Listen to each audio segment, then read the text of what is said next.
Mr. President, is there anything China, Canada, and Mexico can do tonight to forestall your implementation of tariffs tomorrow? No, nothing. Not right now, no. Not a negotiating tool? No, it's not. No, it's a pure economic. We have big deficits with, as you know, with all three of them. And in one case, they're sending massive amounts of fentanyl, killing hundreds of thousands of people a year with the fentanyl. And in the other two cases, they're making it possible for this poison to get in, number one. And number two, we have big deficits, and it's something we're doing. And we'll possibly very substantially increase it or not. We'll see how it is. But it's a lot of money coming to the United States. As you know, we have about a $200 billion deficit with Canada, getting close to $200 billion. They've treated us very unfairly. And I say, why should we be subsidizing Canada? It's wonderful. I have so many friends in Canada. It's a great place. Is there a concession you're looking for, sir? No, we're not looking for a concession. And we'll just see what happens. We'll see what happens. And with Mexico, it's the same thing. We have a $250 billion deficit, and we have a lot of people coming into the border, and now we've largely stopped that, but we've stopped that ourselves. I think they've done a fantastic job. You've seen the numbers, they've dropped to almost zero. But we've suffered under the past administration for years and years. We've suffered with millions of criminals coming into our country. Criminals, people from jails from all over the world. They come through Mexico, and they come through Canada too. A lot of them come through Canada, and a lot of fentanyl comes through Canada, and China makes the fentanyl. China makes the fentanyl, gives it to Mexico, puts it through Canada, puts it through different places, mostly Mexico, but also a lot through Canada. And so all three haven't treated us very well. There are significant. Can I ask you about your meeting with NVIDIA? What did you talk about, and do you think you need to ban more of the chips that they're selling to China? Well, he's a great gentleman, and I hadn't met him. He's the biggest in the world in terms of chips. And I can't say what's going to happen with it. We had a meeting. It was a good meeting. But eventually we're going to put tariffs on chips. We're going to put tariffs on oil and gas. That'll happen fairly soon. I think around the 18th of February.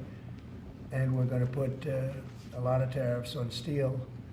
We already have tariffs on steel, and we've saved our steel industry, but that was relatively small compared to what it'll be. But we're going to be putting tariffs on steel and aluminum and ultimately copper. Copper will take a little bit longer, and that'll happen pretty quickly. It'll mean it'll be a great boost for our steel industry. It'll make our steel industry very strong. If I didn't put the tariffs on years ago on steel, which actually Biden left because there was so much money that they couldn't do anything about it, I think we would have lost. We wouldn't have one steel mill in this country if I didn't do that. We saved the steel industry. So it was an honor to do it, and I think the people that love me most in the whole world are people that make steel. But we're going to be putting sometime this month, next month, we're going to be putting tariffs on steel and aluminum. And we'll give you an announcement as to what the exact date is. But it'll be a tremendous amount of money for our country, a tremendous amount. These are big numbers. And in addition to that, and you see the power of the tariff. I mean, the tariff is good. And nobody can compete with us because we have by far the biggest piggy bank. And so that'll take place very quickly. But also we'll be doing pharmaceuticals. And to bring our industry back, we want to bring pharmaceuticals back to the country. And the way you bring it back to the country is by putting up a wall, and the wall is a tariff wall. We were the richest country in the world. We were at our richest from 1870 to 1913. That's when we were a tariff country. And then they went to an income tax concept, and how did that work out? It's fine. I mean, it's okay, but would have been very much better. So we'll be doing pharmaceuticals, importantly, and drugs, medicines, etc., all forms of medicine and pharmaceuticals. And we'll be doing, very importantly, steel, and we'll also be doing chips and things associated with chips. And sir, what do you plan on talking with the Japanese Prime Minister about next Friday when you all meet? Well, he's coming in, next week. I don't know, he asked for a meeting, and I have great respect for Japan. I like Japan.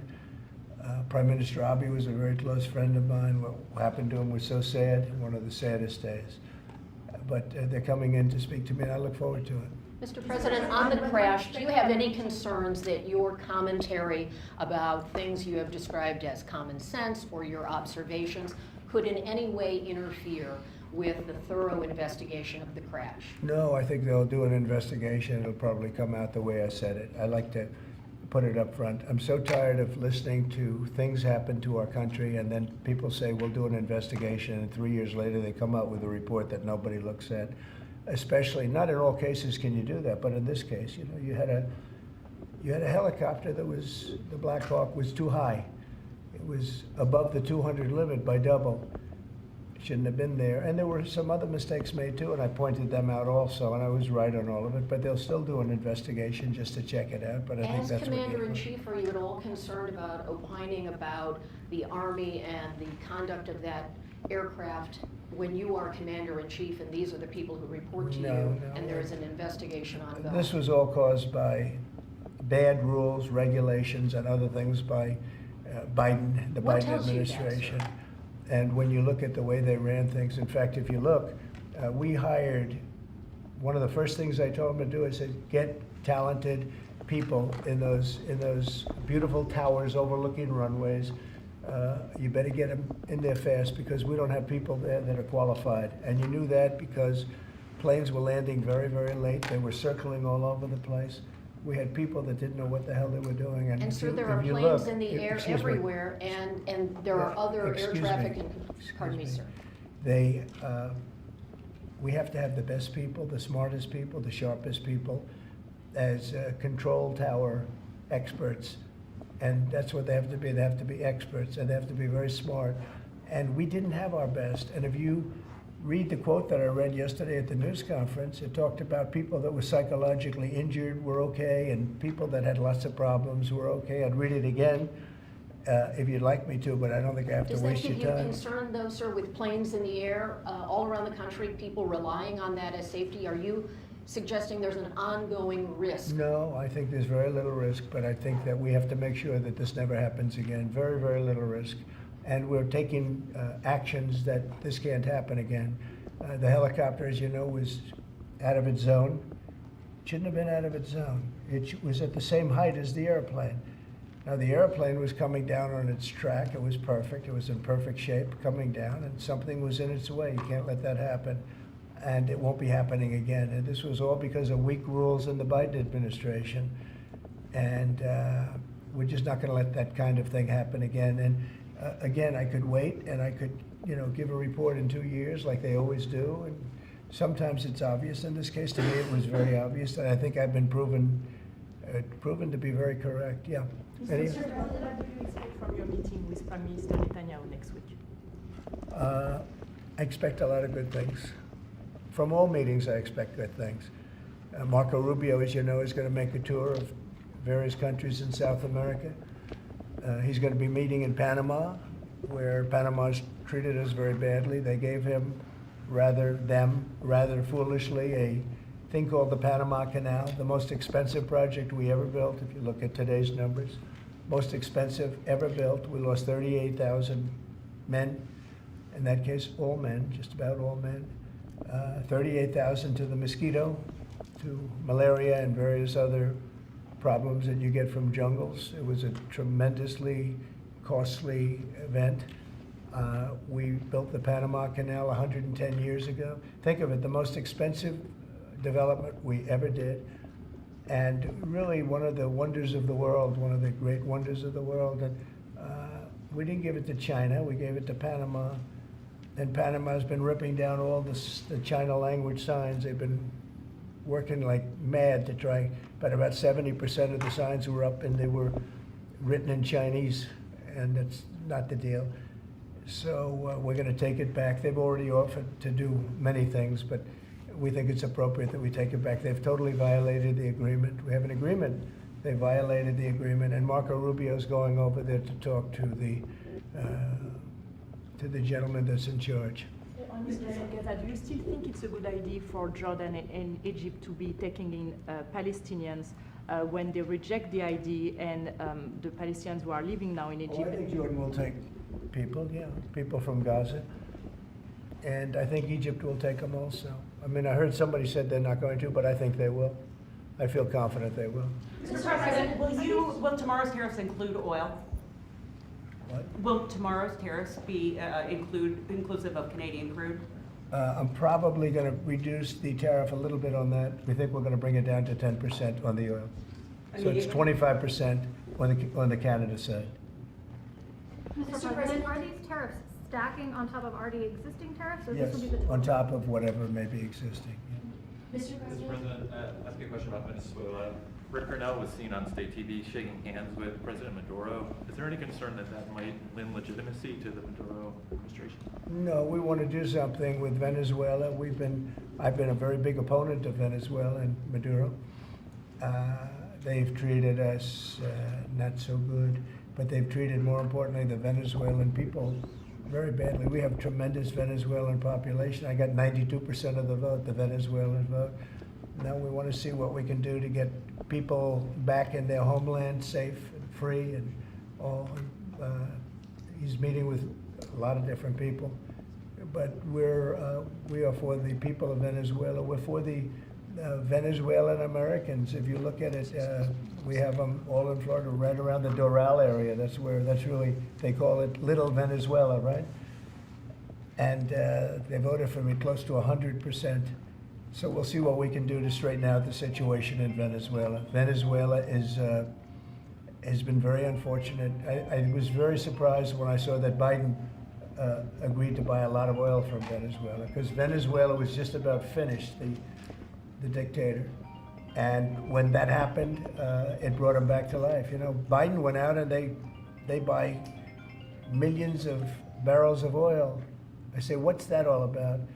So we're not going to let that stupid stuff happen. So we'll see what happens. We're not happy with Venezuela. We don't like the way they've treated the Venezuelans at all.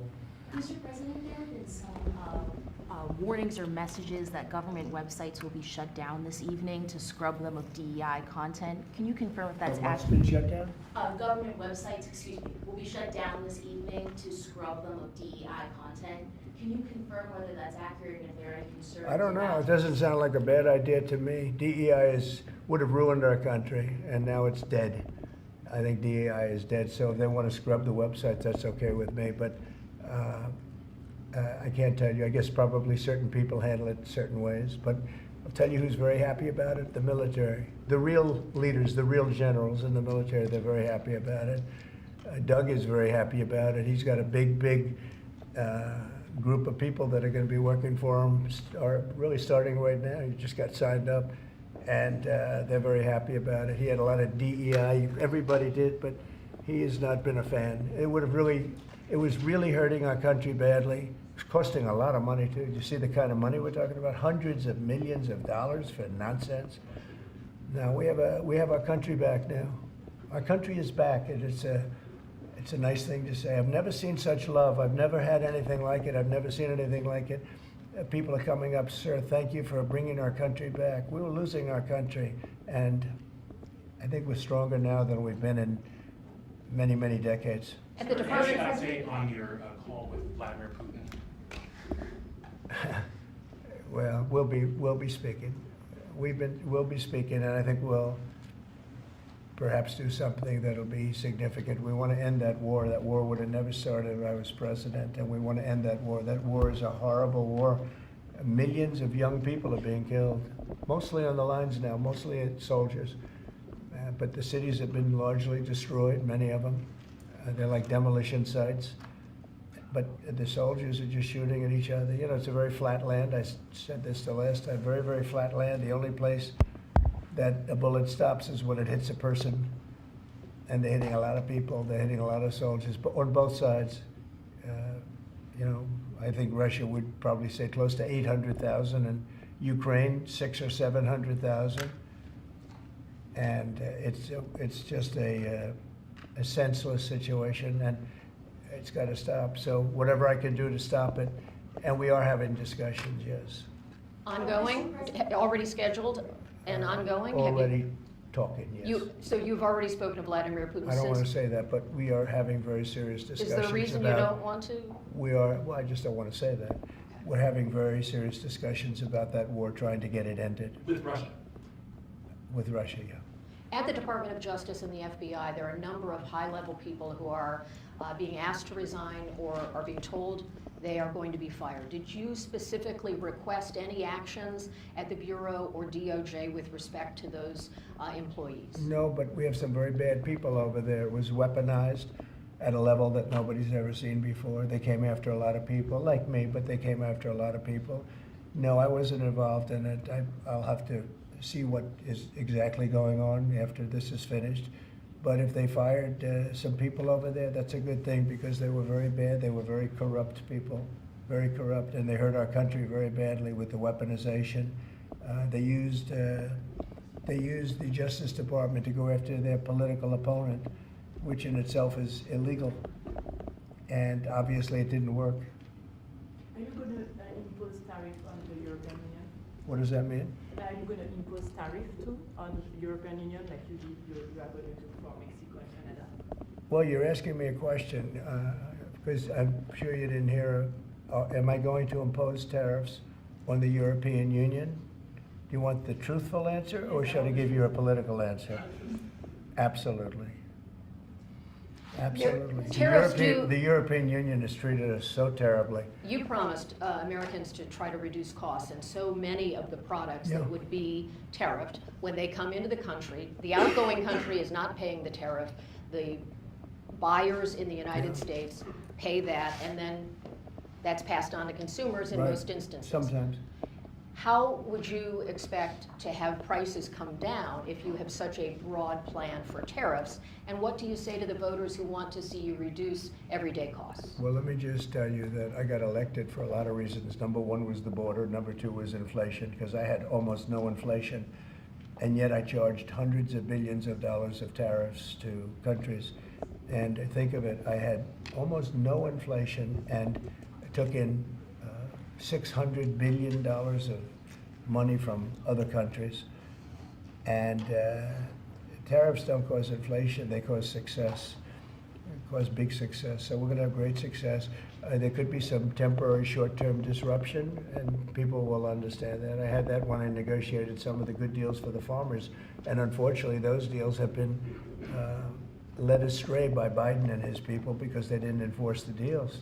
We have a deal with China, which is phenomenal for the farmers, but there was nobody to enforce it in the Biden administration. They let them get away with murder. So that's another thing we're going to be bringing. Do you accept They the committed, principle wait a of minute, costs they being passed committed to on? buying $50 billion worth of farm product, and they did it when I was president. As soon as I left, they stopped doing it because there was nobody in Biden to enforce it. But the tariffs are going to make us very rich and very strong, and we're going to treat other countries very fairly. But if you think about it, other countries charge us tariffs. We don't charge them tariffs. And it's about time that that changes. Sir, are you concerned about the market reaction around tariffs? No, no. Tariffs, the word tariff is a very misunderstood word. You've heard me say, I say it kiddingly, but it's one of the most beautiful words in the dictionary. It really is. And we've been taken advantage of because others have charged us VATs. As an example, the European Union charges us 20% plus a VAT tax, called a VAT tax, very similar. And it costs us an absolute fortune. We are treated so badly. They don't take our cars. They don't take our farm products, essentially. They don't take almost anything. And we have a tremendous deficit with the European Union. So we'll be doing something very substantial with the European Union. We're going to bring the level up to where it should be. And if you think of the European Union, then you go to NATO, it's largely the same group of countries. Until I came along, I mean, we were paying almost 100% of NATO only to get bad trade deals. And now it's been evened out, but very unfair it was evened out pretty good. Actually, I did a good job. They paid $440 billion if you look at the Secretary General's report, and he was here recently and he said that. He said one of the most amazing things I've ever seen is what President Trump was able to do with these countries of Europe, of which he was in charge of them, but he couldn't get them to pay. I went over, I said, you got to pay, and if you don't pay, we're not going to protect you. It's very simple. But very unfair is with Ukraine because we're in for $300 billion plus, and they're in probably for $100 billion. There's a $200 billion difference, and they need it more than we do. You know, we have an ocean in between. They don't, and so they're going to have to step it up a little bit. With efforts to reduce the federal workforce, whether it's offering what we've called the buyout package or other efforts, do you have any concerns that there will be employees broadly across the federal government who might take that up? And they're a part of the many different ways that agencies protect the public, from food inspections to water safety to I the know, air but traffic everybody's controllers. replaceable, and we'll get very good people to replace them if it turns out to be more than we thought. It could be a lot, it could be a little, we don't know, but we'd love to have them leave. We're trying to remember this. We want them to go into the private sector. It's our dream to have everybody almost working in the private sector, not in the public sector. We have many people, very few people came to work. They were, you know, it started more or less with COVID, but actually even before COVID. But it started with the COVID, they didn't come back. And then Biden let them get away with murder, and they, you know, we had federal workforce, like 4% coming into the office. And that just doesn't work. You know, people can say it does, but it doesn't work. You have to be unified in a group in the office. It's just, it was crazy. You don't know what they're doing.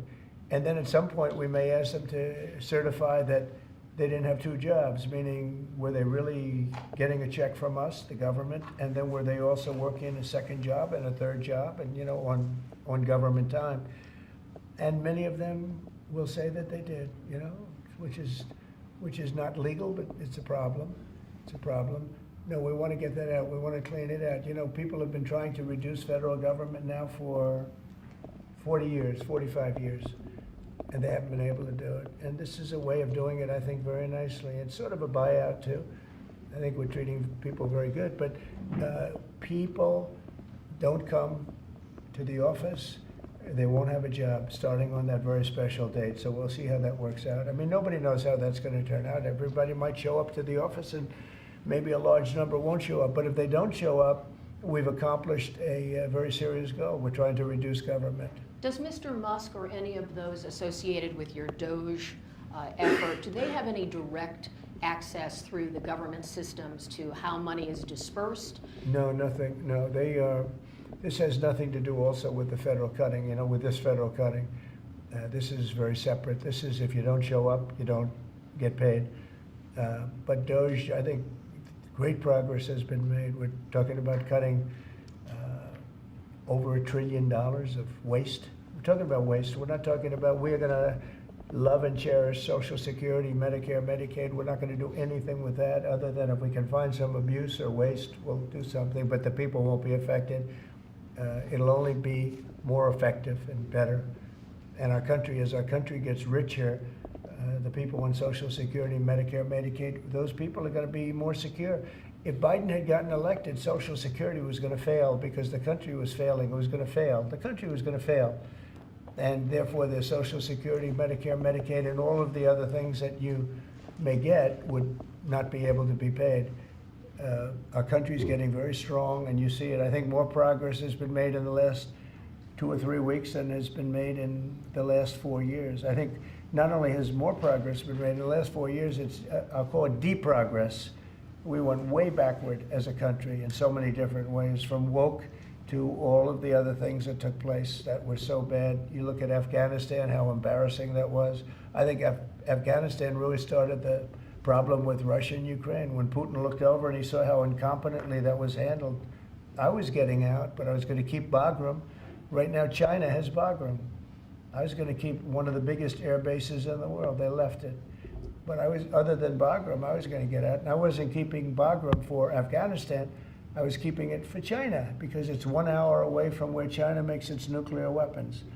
And we were keeping it. So we have a lot of great things happening in our country, and we appreciate that you're here. And I'm really thrilled about Doug, and I'm really thrilled about his friend, Chris Wright, who's a legend in the oil business, right? They keep telling me, Catherine, he's like a legend, and he's a legend too in a lot of businesses. And we have an amazing group of people working with us. There's a man behind me who became a tremendous success. He was not a wealthy man. He didn't start off a wealthy man, and he ended up a wealthy man. And you know, that's a great talent. And he's willing to sacrifice so much and to put it to work for our country. Watch the job he does on the interior, but in particular on really making our country very, very wealthy by utilizing it properly. And at the same time, environmentally, he does it he's very much an environmentalist. He's going to do it very carefully and very painstakingly good. But you just watch what happens. And working with the Department of Energy, where his compatriot, his friend, and also considered the most talented man in the oil business, is the head of the Department of Energy, and they work together. It's almost like a partnership. It really is a partnership. And watch what that does for our country. It'll be a fantastic thing to see. Thank you very much, everybody. Thank you, Fred. Thank you, Fred. Tulsi got it. Thank you. Robert's number. Thanks, guys. Thank you, Fred. Let's go. Let's go.